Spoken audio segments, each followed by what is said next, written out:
Hello everyone, this is अभिषेक महाले। बघा मित्रांनो, हा जो व्हिडिओ आहे याच्यामध्ये तुम्हाला मी टेस्ट सिरीजबद्दल सांगणार आहे।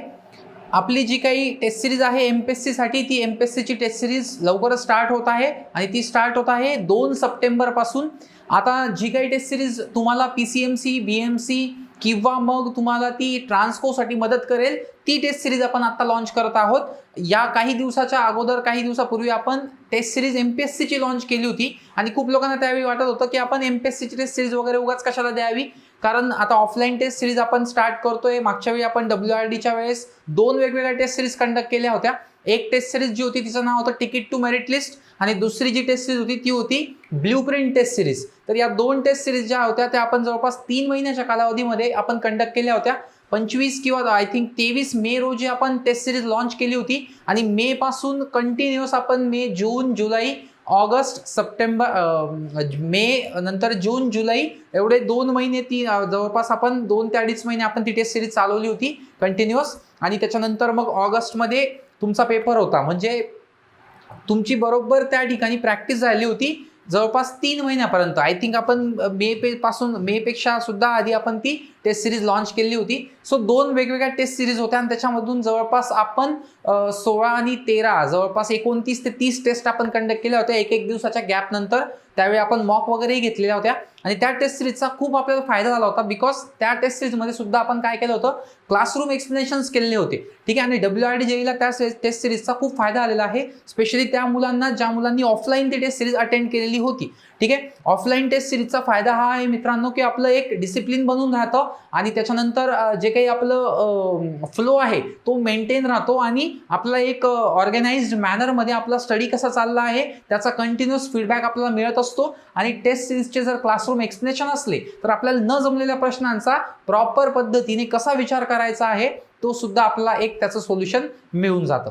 सो इथे मित्रांनो आपण 2 वेगवेगळ्या टेस्ट सिरीज स्टार्ट करत आहोत। एक टेस्ट सिरीज आहे एमपीएससी साठी आणि दुसरी टेस्ट सिरीज जी आहे ती आहे पीसीएमसी, ट्रान्सको आणि अपकमिंग बीएमसीच्या एक्झामसाठी। बीएमसीची जी एक्झाम आहे ती लवकरच कंडक्ट होईल मित्रांनो, त्याची लवकरच ॲडव्हर्टाइजमेंट येईल। बीएमसी ज्युनियर इंजिनियर असू द्या किंवा बीएमसी सब इंजिनियर असू द्या, ही टेस्ट सिरीज तुम्हाला युजफुल होईल। आता याच्यात आपण काय केलं आहे मित्रांनो, 10 सब्जेक्ट वाईज टेस्ट ज्या आहेत त्या टेक्निकलवरती आपण ठेवल्या आहेत, म्हणजे टेक्निकल सब्जेक्ट्सवर 10 सब्जेक्ट वाईज टेस्ट आहेत। 3 टेस्ट आहेत या नॉन टेक्निकल वरती, त्या सुद्धा सब्जेक्टिव्हच आहेत, सब्जेक्ट वाईज आहेत। आणि आपण 6 मॉक टेस्ट याच्यात ठेवत आहोत, ज्याच्यापैकी आपण 2 आणि 2 असे ग्रुप केले आहे। पीसीएमसी ओरिएंटेड 2 मॉक टेस्ट घेणार आहोत, ट्रान्सको ओरिएंटेड 2 मॉक टेस्ट घेणार आहोत आणि बीएमसी ओरिएंटेड 2 मॉक टेस्ट घेणार आहोत। बघा मित्रांनो, टेक्निकल प्रत्येक एक्झामला सेम आहे। एमपीएससीला पण तेच टेक्निकल आहे, पीसीएमसीला पण तेच आहे, ट्रान्सकोला पण तेच आहे, बीएमसीला पण तेच आहे। तुम्ही म्हणणार की सर बीएमसी ही आयबीपीएस कंडक्ट करते, ट्रान्सको सुद्धा आयबीपीएसच कंडक्ट करते, पीसीएमसी जी आहे ती टीसीएस कंडक्ट करते, एमपीएससी जी आहे ती स्वतः एमपीएससी कंडक्ट करते, मग टेक्निकल सेम कसं? मित्रांनो, जेव्हा तुम्ही स्टडी करतात तेव्हा सगळं टेक्निकल सेमच असतं आणि तुमचा तो स्टडी कसा असला पाहिजे तर कन्सेप्च्युअल असला पाहिजे, लॉजिकल ओरिएंटेड असला पाहिजे। ट्रिक लावून रट्टापाटवाला स्टडी असेल तर तो काही एक्झामला चालेल, काही एक्झामला नाही चालणार।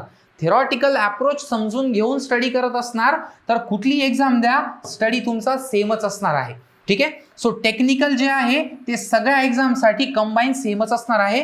नॉन टेकमध्ये मराठी इंग्लिशची टेस्ट आहे, जी तुम्हाला सगळ्या एक्झामला मराठी इंग्लिश आहे, फक्त ट्रान्सकोला नाही आहे, पण ठीक आहे एखाद टेस्ट जास्त दिली तर काही वाईट नाही, बिकॉज तुम्हाला पुढे भूमी अभिलेखची पण परीक्षा द्यायची आहे, आयटीआयच्या प्रिलिम्सची पण तुम्हाला तयारी करायची आहे, त्याच्यानंतर पीसीएमसी मध्ये पण ते आहे, पीएमसीला पण ते आहे, त्याच्यामुळे नॉन टेकचा तुम्हाला त्या प्रकारे फायदा होईल। आणि ज्या मॉक टेस्ट आहे त्या आपण त्या एक्झाम्सच्या ओरिएंटेड ठेवल्या आहेत। तुम्ही म्हणणार सर एमपीएससीचं काय, तर एमपीएससी साठी 3 मॉक वेगळ्या आहेत, 3 मॉक एमपीएससीच्या वेगळ्या आहेत। म्हणजे या जर विचार केला तर टेक्निकलचे आणि नॉन टेक्निकलचे मिळून 13 सब्जेक्ट वाईज टेस्ट, प्रत्येकी 50 क्वेश्चन। ठीक आहे, तर ते तुमचे जवळपास 650 क्वेश्चन्स होतात। त्याच्यानंतर ज्या मॉक टेस्ट आहेत त्या 6 आहेत, तर 6 मॉक टेस्ट प्रत्येकी 100 प्रश्न, ते जवळपास 600 प्रश्न होतात. ठीक आहे, असे तुमचे या जेईच्या टेस्ट सिरीजमध्ये जवळपास 1250 क्वेश्चन्स आहेत टोटल. ठीक आहे, आणि एमपीएससीच्या ज्या मॉक टेस्ट आहेत त्याच्यात पेपर 1 पेपर 2 अशी एक मॉक, पेपर 1 पेपर 2 अशी दुसरी मॉक, आणि अगेन पेपर 1 पेपर 2 अशी तिसरी मॉक, अशा 3 मॉक आहेत. तर एमपीएससीचा विचार केला तर त्याच्यात 600 प्रश्न आहेत. तर जेईचे जे मुलं आहेत ते देखील ही टेस्ट देऊ शकतात. नसेल द्यायची तर नका देऊ, द्यायची असेल तर देऊ शकतात. ते एकाच याच्यात आपण तुम्हाला तो बेनिफिट देत आहोत. बट जर जेई वाल्यांनी विचार केला तर त्यांच्यासाठी स्पेशल मॉक आपण अशा ठेवल्या आहेत. सो तुमच्याकडे 2 सप्टेंबर पासून तुम्हाला ही टेस्ट सिरीज अवेलेबल होईल. मेस अकॅडमीला 4 वाजेला आपण ती टेस्ट ठेवलेली आहे. ठीक आहे, 2 तारखेला, आणि तिथून मग ते सब्जेक्ट वाईज टेस्ट सुरू होईल. त्याच्यानंतर मग आपण त्यांचं एक्सप्लेनेशन घेत जाऊ. प्रत्येक टेस्टचं 50 क्वेश्चन्स आहेत, तर 50 क्वेश्चन्सचं एक्सप्लेनेशन जवळपास 25 प्रश्नांचं एक्सप्लेनेशनला 1.25 तास लागतो. असं 2.5 ते 3 तास हे एक्सप्लेनेशन चालणार आहे मित्रांनो. आणि प्रत्येक टेस्टचं असं एक्सप्लेनेशन करून, ठीक आहे, तुम्हाला आपण देऊ. ते तुम्ही लिहून वगैरे घेऊ शकता, तुमच्या प्रकारे नोट करू शकतात. पण असं प्रत्येक टेस्ट नंतर 2.5 ते 3 तासाचं काउन्सिलिंग चालणार आहे. त्यामुळेच ही जी फीज आहे ती आपण 750 रुपीज ठेवलेली आहे. आणि ट्रस्ट मी मित्रांनो की याच्यामध्ये टीचिंग अवर्स जे आहेत ते प्रत्येक टेस्टचे 3 तास, मॉक टेस्टचे 3 तास असे जर विचार केला तर जवळपास ते 60 ते 70 तासाचं तर क्लासरूम टीचिंग होणार आहे मित्रांनो. ठीक आहे, त्यामुळे तुम्ही या फीजला जास्त मानत असणार तर मग तुम्ही कुठेतरी चुकताय. हे जस्ट कॉपी पेस्ट केलेले प्रश्न नाही आहेत मित्रांनो. या पुस्तकातून उचलले, त्या पुस्तकातून उचलले आणि टाकून दिले, आणि जस्ट तुम्ही बघून घ्या तुमचं काय सोल्युशन वगैरे. याचे तुम्हाला डिटेल सोल्युशन देणार आहोत, क्लासरूम एक्सप्लेनेशन देणार आहोत. त्याच्यामुळे ही फीज आहे. तर ही खूप रिझनेबल ठेवली आहे. 1000 रुपीज ठेवली पाहिजे होती, बट तरीही आपण कमी ठेवलेली आहे. त्यामुळे तुम्ही सगळ्यांनी ही टेस्ट सिरीज जी आहे तिच्यात सहभाग घ्या. बिकॉज एक्झाम आल्यावर टेस्ट देत बसणार तर मग वेळ लागून जाईल. आणि आत्ता नुकतीच फ्रेशमध्ये WRD झालेली आहे. थोडा एफर्ट घेणार आणि या टेस्ट अटेंड करणार तर ऑदर पुढच्या ज्या एक्झाम्स आहेत त्या ऑटोमॅटिकली प्रिपेअर होतील. परत मग गॅप पाडून टाकायचा आणि मग परत 15 दिवस एफर्ट लावायचे ती रुटीन कंटिन्यू करण्यासाठी, रुटीन लावण्यासाठी. रुटीन लावण्यातच 10 दिवस जातात. ठीक आहे, त्यामुळे थोडा विचार करा. आणि गॅप कसा पडणार नाही त्यामुळेच मी ही टेस्ट सिरीज आणतोय. त्यामुळेच ही टेस्ट सिरीज आपण घेतोय की मुलांचा गॅप नाही पडला पाहिजे. गॅप पडतो तो सगळ्यात घातक आहे. आता ज्यांचा गॅप नाही पडणार त्यांना पुढच्या एक्झामला लगेच फायदा होईल. आता WRD काहींनी दिली, 3 महिने इतका जोरदार अभ्यास केला आणि आता 20 दिवस झाले पुस्तक उघडून पण नाही बघितलं. 6 तारखेला पेपरला आहे, एक सुद्धा पुस्तक पान उघडून नाही बघितलं. तर मग 20-25 दिवसाचा गॅप पाडून टाकला, मग काय फायदा? मग तुम्ही PCMCचा फॉर्म का बरं भरतायत? 1000 रुपये फॉर्म फी आहे मित्रांनो. 1000 रुपये फॉर्म फी भरताय तुम्ही. प्रत्येक एक्झामला सिरियसली घेतलं पाहिजे, तेव्हा कुठेतरी 1-2 एक्झाममध्ये सिलेक्शनचा चान्स बनेल. असं तुम्ही जर जास्त जागा बघूनच जर तुम्ही उत्तेजित होत असणार तर मग फायदा नाही त्या गोष्टीचा. ठीक आहे, कारण कुठे तुमचा चान्स बनणार आहे हे तुम्हाला पण माहीत नाही. शेवटी तुमचा दिवस कोणता असेल हा तुम्हाला माहीत नाही. त्यामुळे मित्रांनो टेस्ट सिरीज दिल्याच पाहिजे. आणि ॲपवरच्या ज्या टेस्ट सिरीज आहेत त्याचा थोडा इम्पॅक्ट कमी असतो. ऑल्दो ज्याला स्वतःचं डिसिप्लिन आहे त्याला ते पण उपयोगातच येतं. बट ज्यांना स्वतःचं डिसिप्लिन थोडंसं कुठेतरी कमी आहे, घरी अभ्यास तेवढा होत नाही, त्यांनी ॲटलिस्ट ही टेस्ट सिरीज देणं स्टार्ट करा. म्हणजे पुढच्या 15-20 दिवसात पुन्हा तुम्ही रुटीनमध्ये येणार आणि आपल्याला PCMC असेल, BMC असेल हे आपल्याला क्रॅकच करायची मित्रांनो. या 4-5 महिन्यामध्ये आपल्याला पोस्टच पाहिजे. त्यासाठी आपण हे सगळं करत आहोत. आणि ऑब्वियस आहे की इथे मी जर कुठेतरी माझं मन मारून जर मी इथे काम करत असेल, 250 रुपये घेतले, 300 रुपये घेतले आणि मग नंतर वाटलं की अरे नाही आपण जास्त घ्यायला पाहिजे होते, मग आता जाऊ द्या, पटापट मिटवा, संपवा, तर मग असं झालं तर मग टेस्ट सिरीज घेऊन पण उपयोग नाहीये. तुम्ही जुने ज्या मुलांनी टेस्ट सिरीज दिलेल्या आहेत त्यांच्याकडून तुम्ही ते थोडंसं रिव्ह्यूज घ्या त्या गोष्टीचे की किती याचा फायदा होत असतो. त्या मुलांनी इतकं म्हणजे आता त्यांचे एवढे चांगले चांगले स्कोर आलेले आहेत, पण कसं आहे की नॉर्मलायझेशन होईल वगैरे वगैरे, त्याच्यानंतर आपण बघू काय काय बोलायचं त्याच्यावरती. ठीक आहे, रिझल्ट लागेल त्यावेळेस समोर येईलच तो रिझल्ट सांगण्यासाठी. पण आता त्या गोष्टीवरती बोलून अर्थ नाहीये. त्यामुळे काय बघा की तुम्ही या टेस्ट सिरीजचा बेनिफिट समजून घ्या. आणि ही जी गोष्ट आहे मला माहिती आहे की प्रत्येक व्यक्ती आता याच गोष्टीवर बोलत असेल, एवढी फीस घेतात का, आणि मग हे मातून गेलेत आणि मग आता हे पैसे कमवायवर येऊन गेले. बघा मित्रांनो, काय दिलं जातंय ते बघा.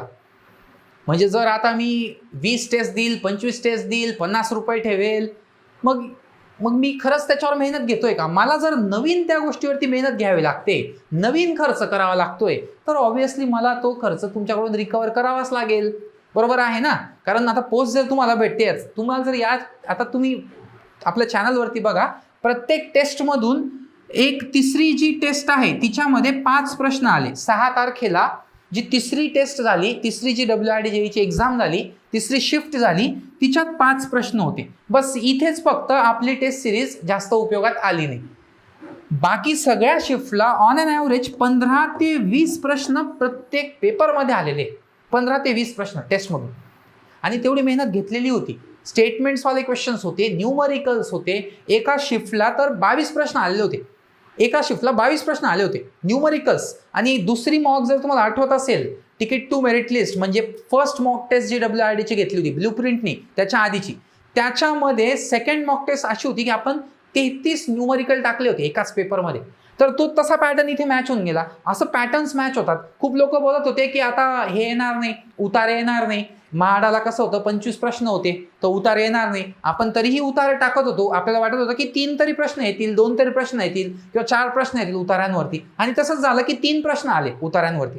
आता बघा कसं आहे की आता एक्झाम होऊन गेलेली आहे. ते जे जजमेंट होतं ते आधी मी बोललो नाही तुमच्या समोर, बट ऑब्व्हियसली की तुम्ही जर टेस्ट सिरीज बघितली, जुन्या टेस्ट बघितल्या, तर त्या तर आधी बनवलेल्या टेस्ट आहेत. त्याच्यात बघून तुम्हाला समजून जाईल की किती त्या टेस्ट या TCS ओरिएंटेड होत्या. कोणतरी बोलत होतं की अभिषेक सरांना असं वाटतं बघ की ते स्वतः TCS आहेत की काय बॉ असं. मला तसं काही वाटत नाही की मी स्वतः TCS आहे असं, पण मला एवढं समजतं की TCSचं मानसिकता काय आहे नेमकी पेपर विचारण्यामागे, ती मानसिकता मला कळते. मी स्वतः TCS आहे किंवा मी MPSC आहे असं नाही येते, ठीक आहे, किंवा मी BMC आहे, मी सांगेल तसाच पेपर येईल. पण कुठेतरी ती पेपरची लेवल मॅच करण्याचं, यार आता 2017 पासून या फील्डमध्ये आहे, 6 वर्ष होत आले आता कॉम्पिटिटिव्हचा एक्सपिरियन्स घेऊन.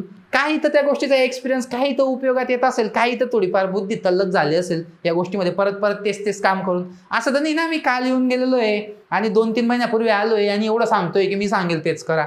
6 वर्ष झाले आता, आणि खूप सारे मुलं सिलेक्ट झाले, खूप साऱ्या मुलांना सक्सेस भेटला, खूप साऱ्या टेस्ट सिरीज मॅच होतात. तर तो माझाही स्वतःचा एक कॉन्फिडन्स असतो की मला माहित असतं की मी जे देणार आहे ते एक्झामला फायदेशीर होणार आहे. आता ते कोणाला बेनिफिट घ्यायचा, कोणाला जस्ट त्याला क्रिटिसाइज करत बसायचं, कोणाला फक्त पैशांकडेच बघायचं आणि नावं ठेवायचं. बघा नावं ठेवणारे काय, ते चांगल्यालाही नावं ठेवतात, देवालाही नावं ठेवतात सगळ्यांना. मी तरी माणूस आहे, आणि ते पण मी तर म्हणजे कोणीच नाही मी तर, ठीक आहे. त्यामुळे काय की त्या सगळ्या गोष्टी ठीक आहेत, बट मी पुन्हा या गोष्टीवर यासाठीच फोकस करतोय की हे तुम्हाला जास्त वाटू शकतं, बट तुम्ही टेस्ट सिरीज दिल्यानंतर तुम्हाला समजेल की ॲक्च्युली सरांनी कमी पैसे घेतले हो असं, ठीक आहे. कारण कसं आहे, तुम्ही सगळे एकाच वेळी मॉबमध्ये आले तर मग मलाही ते सोपं जातं, आणि जे आपले टीचर्स असतील, फॅकल्टी असेल, जे एक्सप्लेनेशन करतात त्यांनाही थोडासा हुरूप येतो थोडासा की जास्त मुलं आहेत टेस्ट सिरीजला तर एक्सप्लेनेशनला वगैरे. त्यामुळे 750 रुपये आपण तुम्ही फॉर्मची फी भरताय एक्झामची, त्याची ते 1000 रुपये फी घेत आहेत, ठीक आहे. इतके सारे मुलं आहेत त्यांच्याकडे, आणि आपण एवढे आता तुम्हाला याचे सगळे PDF हे देणार. तुम्हाला हार्ड कॉपीमध्ये तुम्हाला ती क्लासरूम टेस्ट येते, ती ॲपवरती नाही येते की एकाने घेतले काय ना 1000ने घेतलं काय तेवढाच खर्च येतो, असं नाही येते. इथे मुलं वाढले खर्च वाढतो. म्हणजे इथे 2 मुलांनी घेतलं तर 2 मुलांचा जो खर्च आहे तो 2 मुलांच्या हिशोबाने आहे, आणि 50 मुलं आले तर तो खर्च लगेच 50ने मल्टिप्लाय होतो.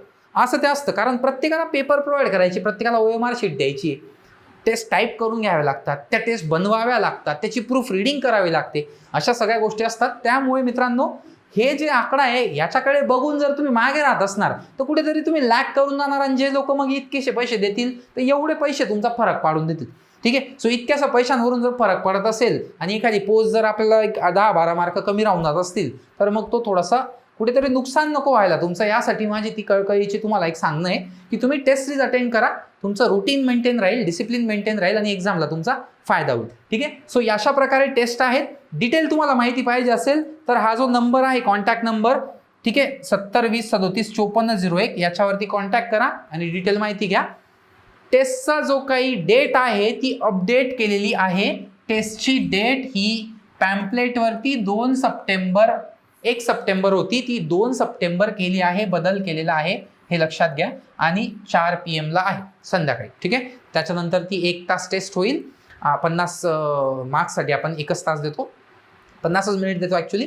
कमी वेळेत घेतो. आपण WRDला आपण असंच केलं होतं की आपण जे 100 क्वेश्चन्स होते ते मुलांना आपण 60 मिनिटमध्ये सॉल्व्ह करायची प्रॅक्टिस करून घेतली होती. 60 मिनिटमध्ये. तुम्हाला पेपरला 90 मिनिट्स होते आणि ते 60 मिनिट नंतर आपण काही लेंदी टेस्ट असला तर त्यांना आपण 70 मिनिट देत होतो. काही खूप शॉर्ट टेस्ट असतील त्यांना आपण 60 मिनिट देत होतो आणि मुलांना विचारून घेत होतो.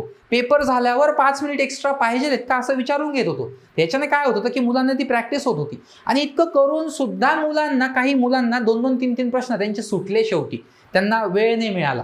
तर विचार करा की कशा प्रकारे आपण ती प्रॅक्टिस करून घेतो आणि क्लासरूममध्ये आपण करून घेतो. म्हणजे ते 100% आपलं त्याच्यामध्ये डेडिकेशन असतं आणि त्या डेडिकेशनचे, मेहनतीचे, एनर्जीचे किंवा मग जे लॉजिक आहे त्याचे, त्या गोष्टीचेच हे सगळा मोबदला आहे आणि तेवढा तुम्हाला द्यावाच लागेल. त्याच्यामध्ये काही दुमत नाही आहे.